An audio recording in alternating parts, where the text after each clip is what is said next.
What makes someone reach beyond the boundaries of human experience to face the unknown? As children, we question the world around us. We learn, we accept, and gradually we lose our capacity for wonder. But some do not. The explorers, the seekers of truth. It is these pioneers who define the future of mankind. It's your rising, it's your rising star.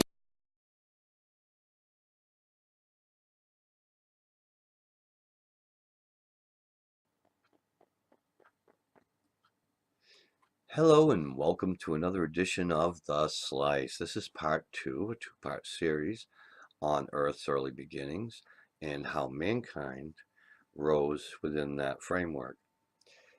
We're finding in deep seams of coal many strange artifacts, some of which don't even get reported. So what we're going to do is we're going to look at the relative age of these seams and talk about the different types of coal and how long it takes to form, and what has been found in coal and sedimentary rock.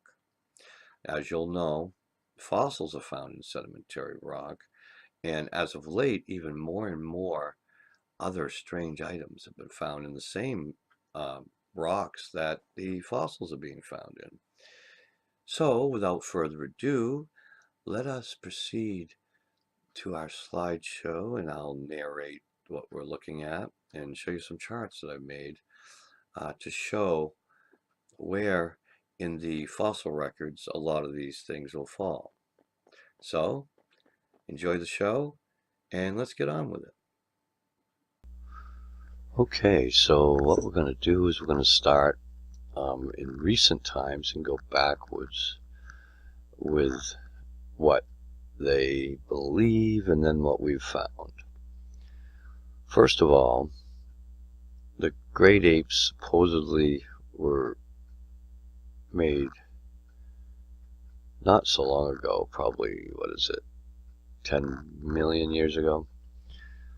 The first bees supposedly showed up, around 100 million years ago. First flowering plants, a little bit before that. First birds, a little bit before that. Now my question is, what were the birds eating before seeds showed up for the flowering plants? Kind of odd, isn't it? Then they're saying that 200 million years ago, the mammals evolved, which is interesting because that would predate the Ice Age, because the Ice Age started 6 million years ago. So they're saying that the mammals evolved alongside the dinosaurs. Okay, that's a good news. However, let's go all the way back to the first fish, which is, looks like about 520 years ago. First anthropods about 575 years ago, 575 million years ago. First forests over here was about 390 million years ago. However, we found the Klerksdorp spears are 2.8 billion years ago, some with flecks of white, and some are hollowed out with a whitish, creamy liquid inside of them.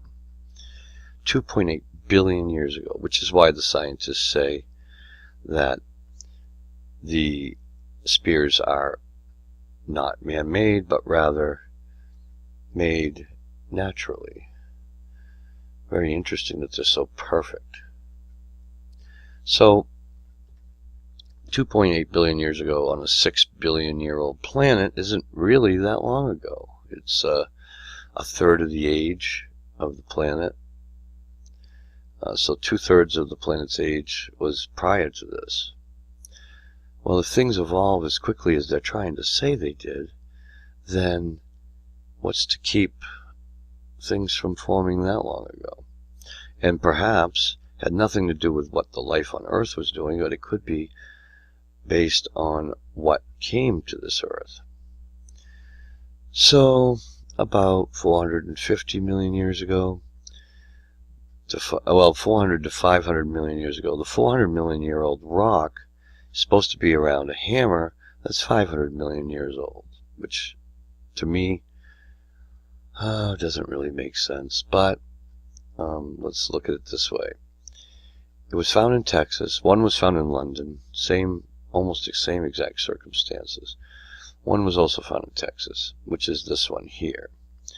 The handle was forming coal at the time, so that means it's quite old.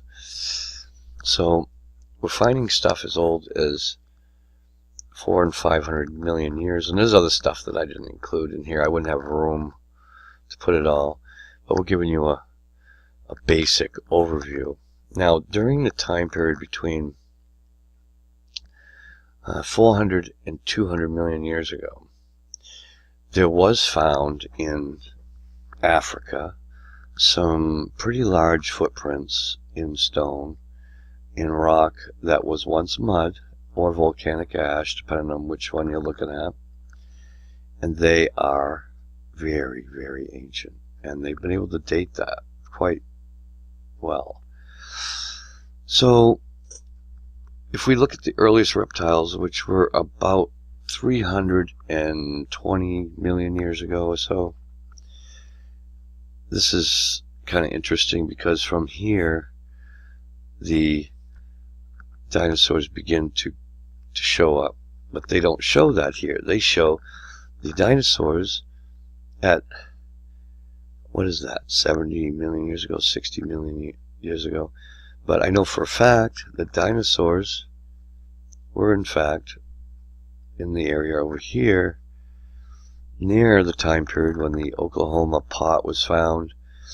Well, it wasn't found then, it was formed then. This is in the Creationists Museum in Florida now. It was found in Oklahoma, 300 million year old coal, and about the same age as a cog, a wheel, or a gear type metal object found in Russia. That's dated about the same, from, again, coal. Also, supposedly found in coal that old, was the famous bell. I believe that was Ohio or something, or from Virginia or something like that. I don't have it right with me, but I've done a show on this before.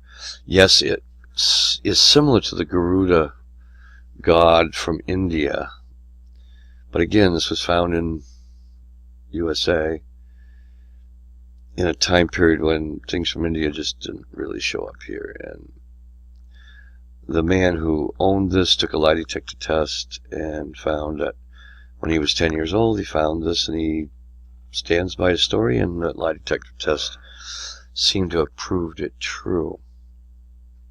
So, as we move forward about 100 to 120 million years ago, when the supposedly first flowering plants and first birds were showing up, well, first flowering plants supposedly after the first birds, which makes no sense to me. But during that time period, we find not only skeletalized hands found in Colombia, dating to about 110 million years ago.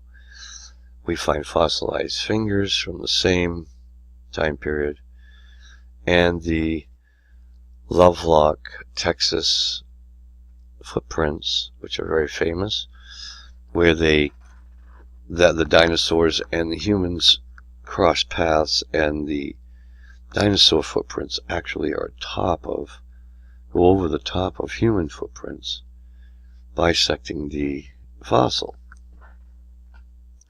This has been discovered to continue under more sedimentary rock, which proceeds down the shoreline, and it just keeps going on this river that's there. Now, this is all before the dinosaurs went extinct, and the Ice Age started approximately 6 million years ago. Well, if that's the case, that puts it right about where the before the first great apes actually showed up. And just after the dinosaurs became extinct. Well, this doesn't make sense, does it? It really doesn't. The ice ages, as we discussed in part 1, were quite devastating to whatever happened to be living at the time. But what you'll find is that most life forms, when this happens, will migrate to the warmer regions. Which means that for all intents and purposes, the dinosaurs should have been extinct before the Ice Age, but they went south. So they made it to the southern areas. However, as we discussed, when ice ages end, great land masses do spring up and change position. Okay, so they say the end of the last ice age is their 0 point, which puts it at what, 20,000 years ago, about? So, or 10,000 years ago. We're still in the ice age, whether or not anybody wants to believe that. The ice age has not rebounded to previous levels of warmth yet. We're heading that way. Well, climate change is real, folks, but not for the reasons that we're told. In any case, there are many, many, many, many, many, many more examples that I could have put in here had I had the room. And what we have to discover is whether these things were brought here from somewhere else or were manufactured here by perhaps colonists. Oh, I want to go back to this area of 100 million years ago. These footprints are over 22 inches in length, which makes them giants. So perhaps the first, the hammer and the bell and the little iron pot are all geared for normal-sized human hands. And one would hope that there would be a good explanation for that, but there isn't. So, it's possible that the first humans were in fact colonists from another location in the galaxy or perhaps beyond. But they came here in a time when supposedly the first amphibians and earliest reptiles were around. Now, some people ask, well, why aren't there fossils and other things that show up? And there's a good reason for that, because there wasn't that many of them. There were very few humans on this planet then. Supposedly, anyway. But we do know that a lot of things changed over time, and I leave it to you to make the decision on whether or not to buy into the timeline, both the timeline that's shown and the artifacts that are found in rocks and coal. Like I said, I've only touched on a few of the many, many examples. And that is the end of my diatribe on this subject. So, folks, we have two versions of Earth history, perhaps more depending on who you talk to. And, well, that kind of wraps up this edition of The Slice. So, take the information as presented however you like, make a determination of what you feel might be the truth, and take it from there. I mean, let's face it, nobody knows for certain what happened in our distant past. So, folks, this is Bill Peters saying have a great day, and see you next time on The Slice.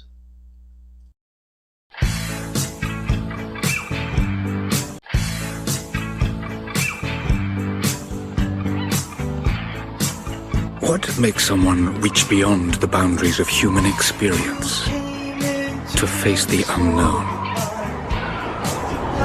As children, we question the world around us. We learn, we accept, and gradually we lose our capacity for wonder. But some do not. The explorers, the seekers of truth. It is these pioneers who define the future of mankind.